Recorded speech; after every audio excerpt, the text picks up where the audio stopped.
Jamani sio kwa ubaya, sio kwa ubaya. Cha ajabu nimeangalia Davido ameshuka hapa Tanzania. Sijaona Wasafi wakiposti. Inamaanisha Mondi kawaambia watangazaji wake kwamba waachane kabisa na show za Davido. Uongo? Ndio, kweli. Wewe umeiona? Yaani nimeamka asubuhi saa 12.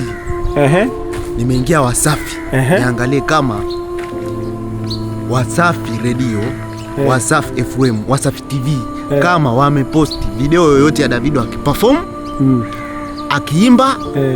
Yaani hakuna. Maana yake hapo sasa kunaonekana kama Mondi katoa maelekezo kwamba asimposti Davido kwa sababu Davido sio labda hajamwalika kwenye show pale aimbe. Afu Davido ndo kala donge nono. Yaani pale Davido kala donge nono, afu Mondi kaleta jilas. Oya, Mondi roho mbaya sana.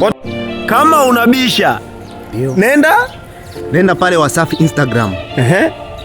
Nenda kwa wenye Wasafi zote, ana akaunti 3. Kama kamposti Davido, uje uongee hapo. Unajua nini kimetokea, utueleweshe, labda sisi atuelewe.